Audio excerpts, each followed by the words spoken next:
Welcome to Two Travel Dads Podcast. Here we share our favorite destinations, travel tips, ideas for saving money, and stories from our adventures. Be sure to check out our show notes at twotraveldads.com/podcast-episodes.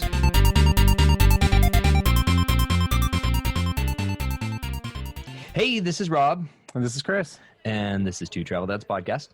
And today we have a special guest. We've got Adam from a really cool service called FlyLine. FlyLine is sponsoring this episode, and it's a service that is able to pull airline fares from the global distribution system. That's what all the different airline tickets are held in, and match up different segments to create a lower fare ticket. And yeah, it's really cool. So Adam's going to share with us kind of where that came from, how it works, how you can use it, and this sort of savings you can expect to find. They decided to sponsor a podcast episode, and we're really excited about that because we think it's a cool tool that we can stand behind, as well as, gosh, we're all about, sharing interesting ways to make family and solo travel more accessible and affordable. So yeah, should we just dig in? Yeah, let's start. I think everybody wants to know what is FlyLine. Yeah, I think of like fly fishing or something, but I don't think that's what this is. And it's funny because when I first typed it in, that's exactly what it took me to. It took me to fly fishing, and I was like, oh, well, that could be another podcast episode. But yeah, so Adam, welcome. Hey guys, how's it going? Excited to be on. Excellent. Well, so why don't we just let you kind of take the reins? Why don't you tell us what is FlyLine? Tell us about the service or the product that you guys offer and how this all works. Yeah, well, it's definitely not related to fishing, although the name does sound like that. FlyLine is a subscription-based flight booking engine. So we are a membership. You pay a annual fee to be a part of our booking engine, but in return, you save time and money. And I think we're going to go into that a little bit later, but we have a couple of levers of saving time and money. One, on the time side is that we allow you to book your flights on our site, and we have an automatic check-in as part of the booking process. We also have deal alerts that are sent to your inbox on a daily and weekly basis. On the savings side, we can save up to 60% on your flight by connecting airlines that don't traditionally have interlining agreements through a process called virtual interlining, which we'll go into more as well later in the podcast. And also, we also allow you to buy the flight from us directly from the GDS as far as the rate is concerned. So we don't actually mark up the fare. Is a bare fare, as we call it, direct from the global distribution system, which is essentially the exchange that we're buying the flight from the airline from. Awesome. Perfect. So great. So that makes sense. So FlyLine is pulling flights and fares from different carriers, mushing them together to form a lower fare ticket. That's right. Yeah. Yeah, exactly. What we found is what a lot of other travelers have found, that you can actually fly from point A to point B on two different carriers for a cheaper price than flying on a singular carrier to that destination. That's awesome. That's really cool that you have a tool to do that. Yeah, to really simplify the process, I think. Yeah. But so what is it that prompted you guys to create this system? Did an opportunity just pop up and you're like, oh my gosh, we can make some tech to support that? What was it that actually kind of made that happen?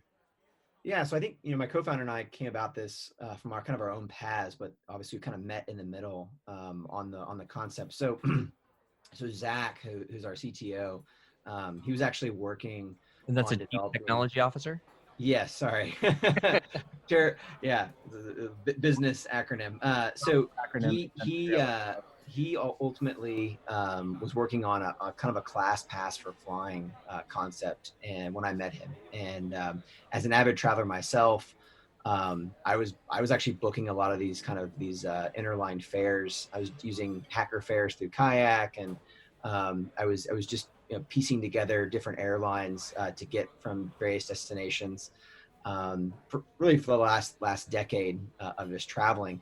And so when I came across what he was working on, I noticed that the kind of booking engine that he had built was leveraging a technology that I'd never heard of. Honestly, it was virtual interlining is relatively new, And so when I saw it together, kind of a light bulb kind of came on in both of our heads of like, maybe this is what we should lean into, and ditch the class pass of flying idea, and let's just make a subscription booking engine that allows people to leverage virtual interline technology to book these multi-carrier flights.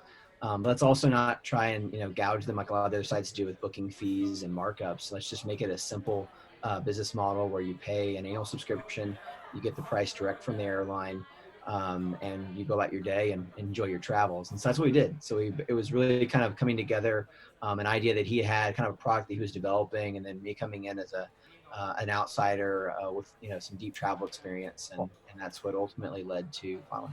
Awesome. Adam, can you kind of explain what interlining is? You mentioned interlining and virtual interlining, and I ask because, well, one, I don't know what it is, but it also prompted me to think about another service that I've used, and maybe a lot of other listeners have used to find cheap travel, and that's SkipLagged. And so I was wondering, is this similar to that, or is it different? What really is virtual interlining, and maybe how is your service different than SkipLagged? Yeah, so first I want to make sure we separate kind of ourselves from what SkipLag does. So SkipLag is really taking advantage of a concept called hidden city fares. There's other names for it, but basically that's where you can fly from Dallas to New York via Chicago with for a lower price than flying from Dallas to Chicago. And if your intent is to go to Chicago, you would get off in Chicago and not continue on to New York. And yeah. So we're not that. Okay.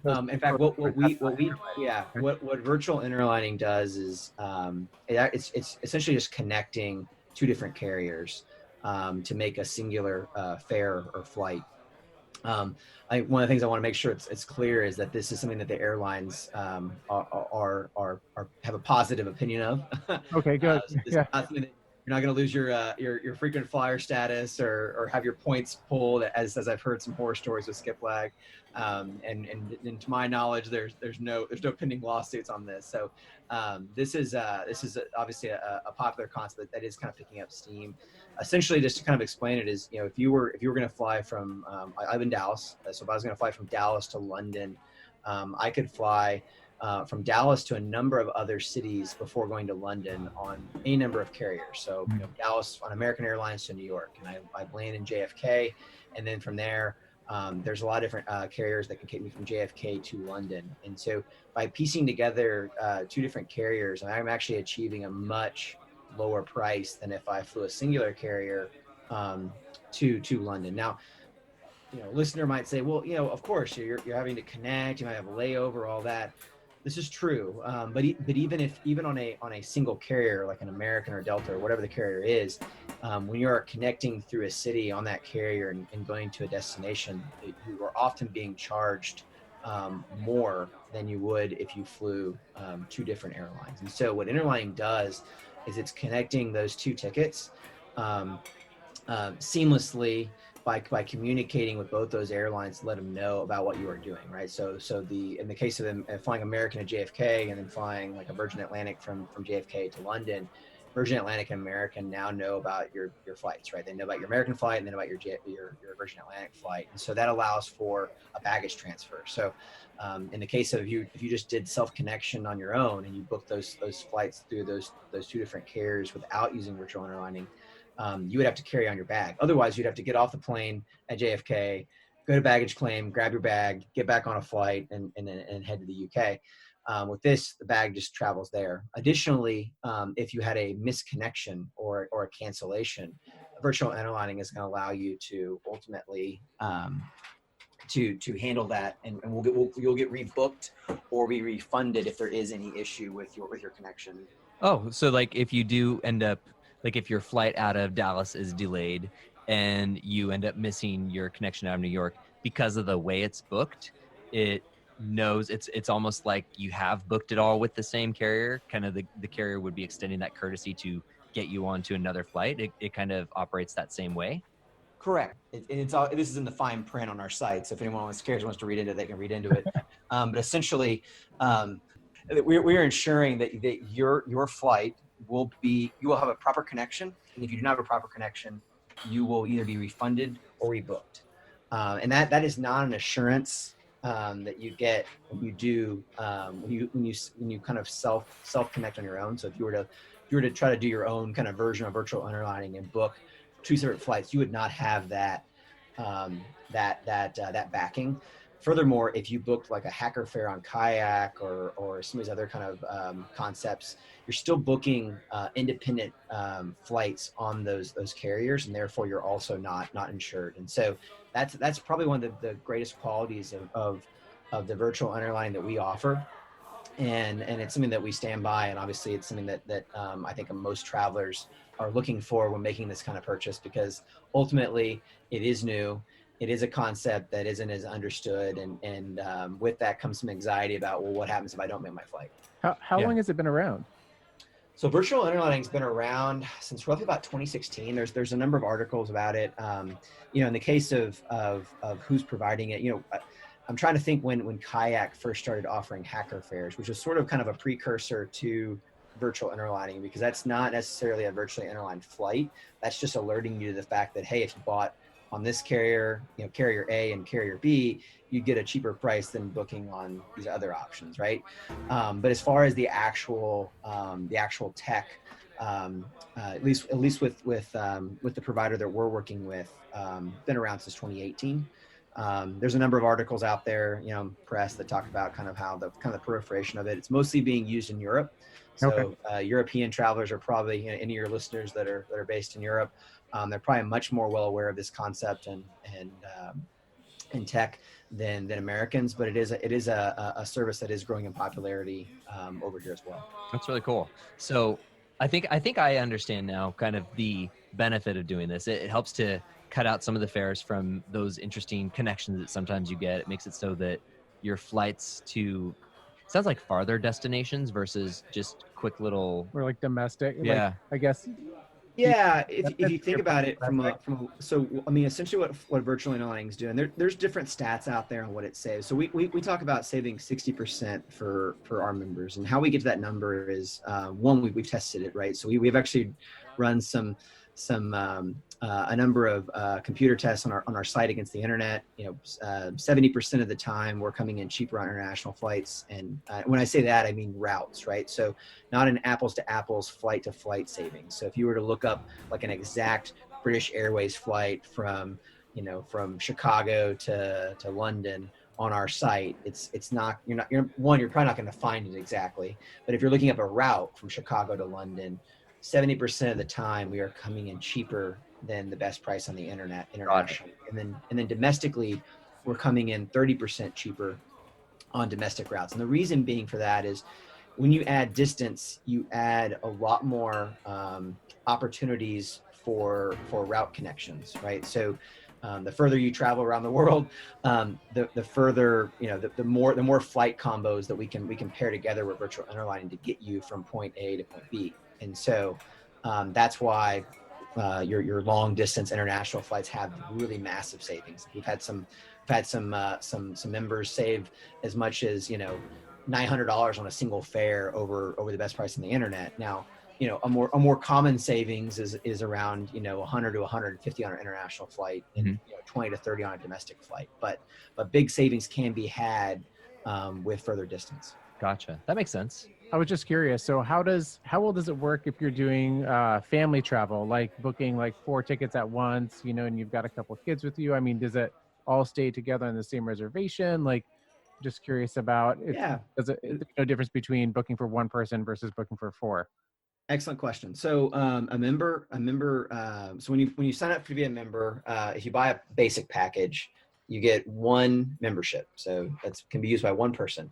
However, that one person can book for other people that are non-members. Now they have to be on that flight. So in the instance where I think we have a lot of parents that are listening. So in the instance where a parent were to book a flight, they could add another parent that's a non-member, and they could also add a number of children to that purchase without them being members, right? Now the limitation is the booking limit. So in the case of a basic membership, the cap is 6 bookings. So In a scenario where you have 2 parents and 2 children, that'd be 4 bookings applied to a basic membership. So you'd still have 2 left over. So hypothetically, that couple could then take another trip together without the kids Got it. in a given year, and they'd maximize their 6 bookings. Now, with the premium membership, you have unlimited bookings. So in that, and on top of that, you actually get 2 memberships.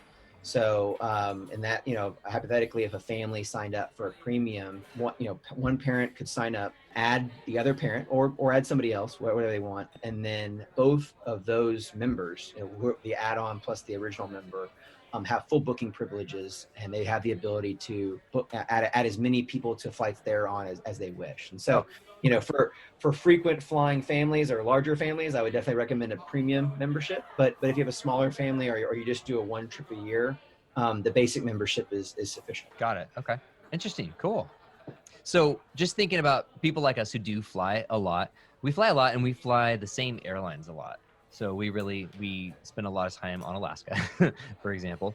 When you're booking through FlyLine, or for example, an Alaska flight gets interlined with, say, a Delta flight or something like that, who's not a mileage plan partner, is that something where you still get miles for, the mileage program you're a part of with that one leg, and then miles with that other airline? Or are there mileage restrictions that go with that when you're booking through FlyLine?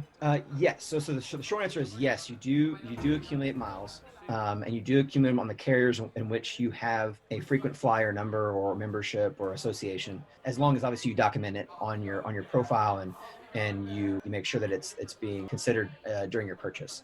So obviously there is a little bit of onus on the user to make sure that they're inputting that information into their profile pre-purchase. To take that a step forward, you have to also be aware that whether you're booking on the airline site or you're booking on our site, there are certain fare classes that do not accumulate points. And so it varies by airline, but for many of the airlines, if you are booking a basic economy, which is sort of the new age saver fare that allows legacy carriers to compete with low cost carriers, those fares typically do not accumulate points. Yeah.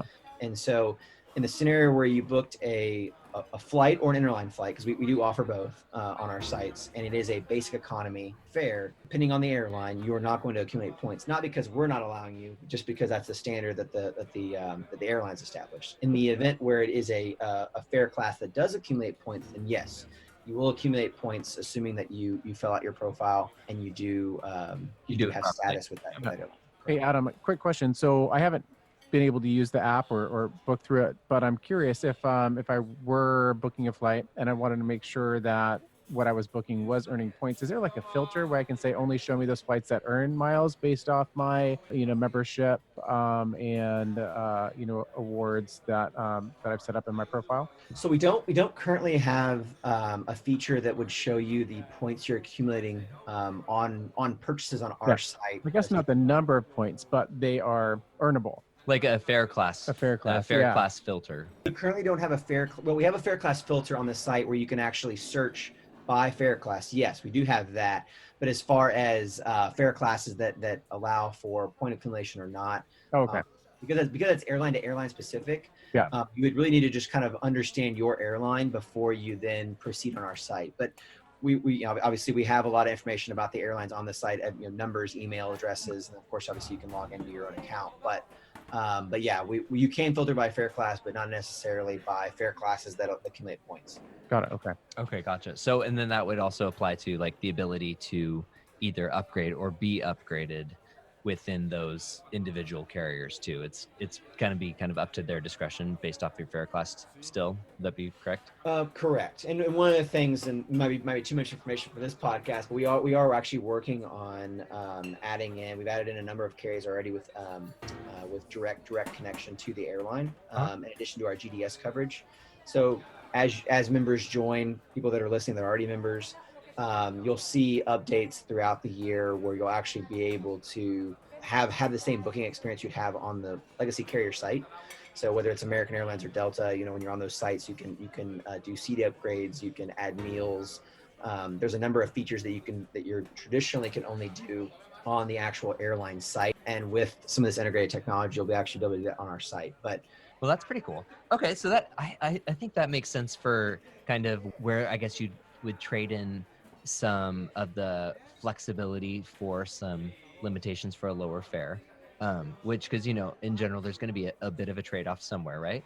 So that makes sense with a little bit of how fares are accessed and made available. Booking. I know that things like I just blanked on what it is. I can't read your mind. I have I no know. idea. Sorry. Oh, TSA pre-check. That's something.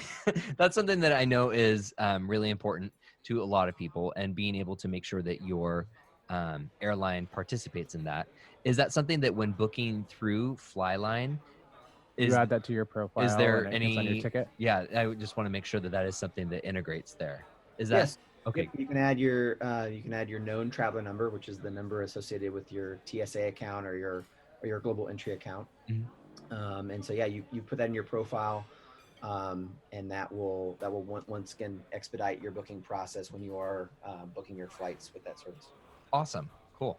I mean, I think you hit on the head. I mean, our site, we offer a lot of savings. But one thing I want listeners to understand is that, we're not going to be the cheapest on every route. So if you search our site and you're looking for a particular destination, there's a chance that we're not going to be the cheapest. I would say more often than not, we are, as I stated earlier, 70% cheaper on international, 30% on domestic. But with using our site does come, a little bit of a flexibility. You have to be a little bit flexible with obviously flying multiple carriers. You got to be flexible with some other aspects that maybe you would have with booking directly on the airline site. But if you're willing to be flexible, there are savings to be had. Yeah. Well, and I think that's where do you take, as a traveler, where do you then take those savings and apply them elsewhere along the trip, right? So it all depends upon the experience that you want to have. Yeah. So we talked about a couple different levels of membership there. So you got your basic, and then what did you call the secondary level of membership? Premium, I think. Premium, yes. Okay. So with that, let's talk about cost. So for an individual traveler like myself, for example, if I wanted to just set up for the basic membership for a year, what would that run me? So that's $49.99 for the year. Okay. So gosh, within a flight, I could potentially actually make up that membership. Okay. Well, that answers kinda that nice. question. I was just gonna say, so what's the actual? Yeah, no, we value? priced it. Yeah, we priced it intentionally where it's at because we wanted savings to be obtained, quickly for the consumer. And by savings, I mean savings above the actual membership, right? So I think I mentioned earlier on a domestic flight, typical savings are in the $20 to $30 range.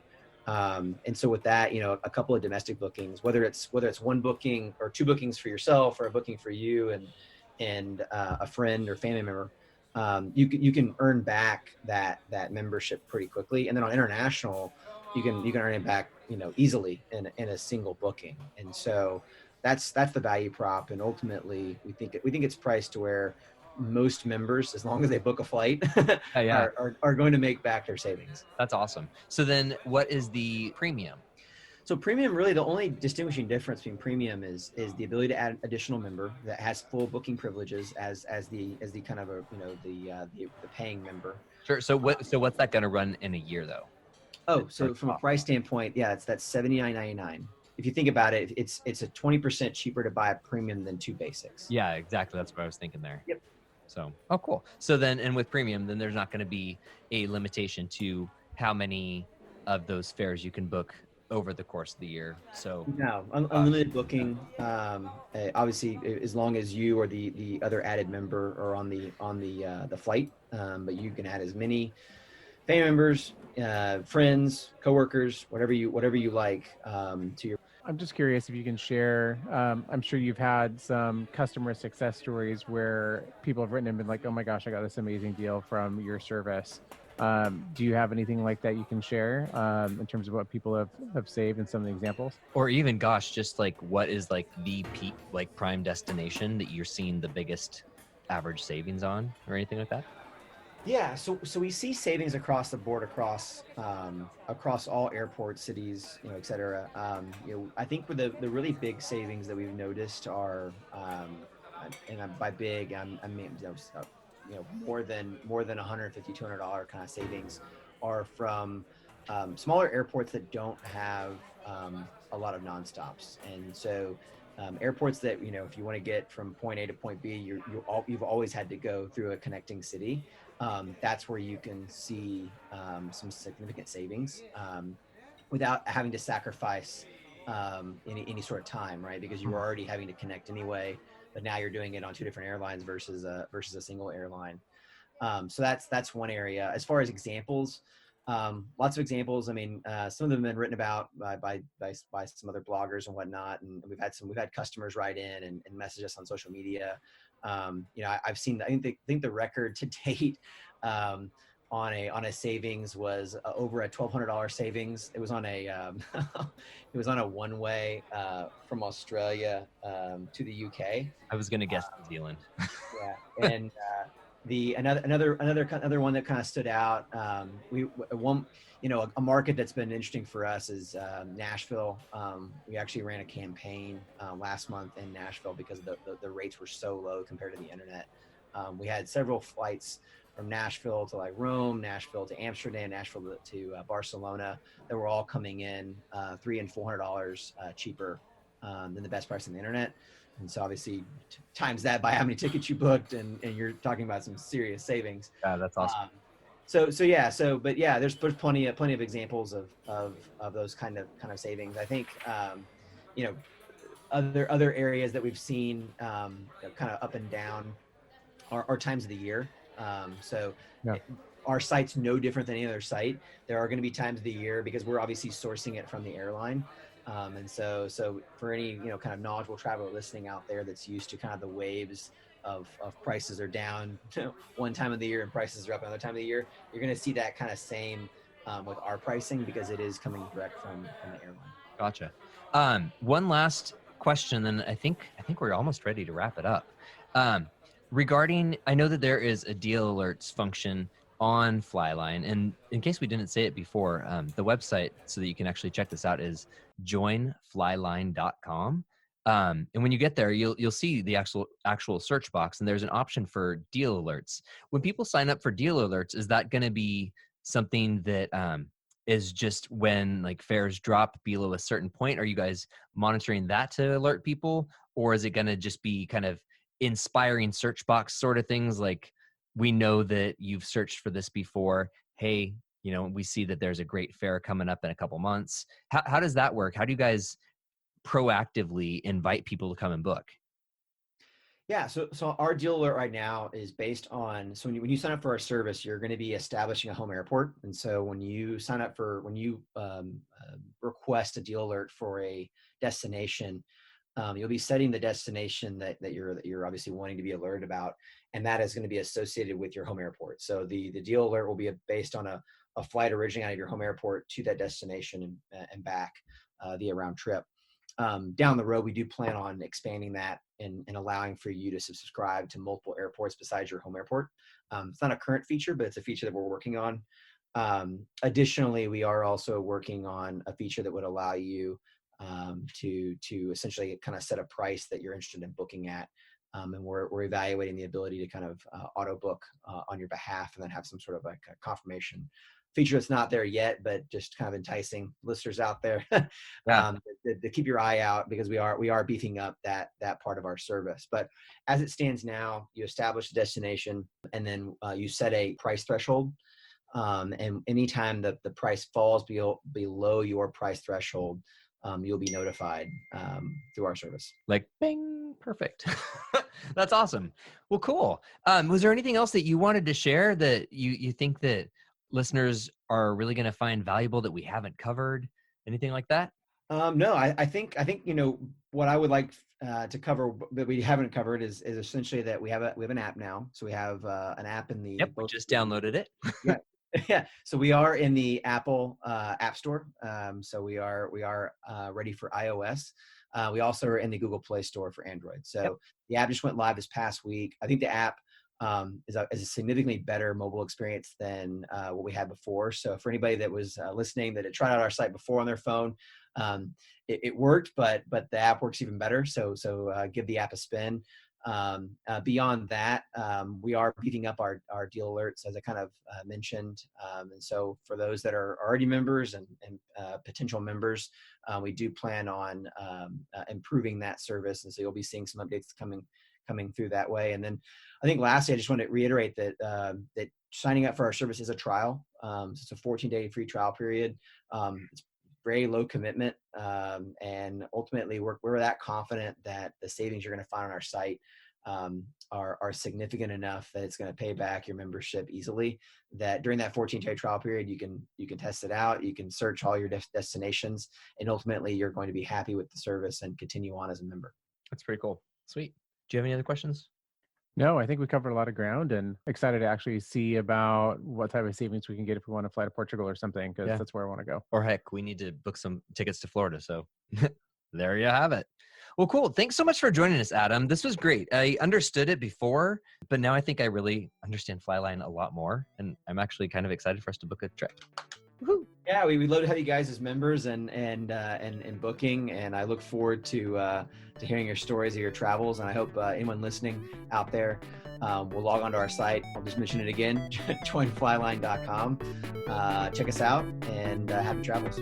Thanks for listening, everybody. We'll talk to you later. All right, bye, guys. Two Travel Dads podcast is written by Rob and Chris Taylor and produced by Rob Taylor in Suquamish, Washington. If you would like to be on Two Travel Dads podcast or sponsor it, please visit us at twotraveldads.com/work.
Two Travel Dads podcast is written by Rob and Chris Taylor and produced by Rob Taylor in Suquamish, Washington.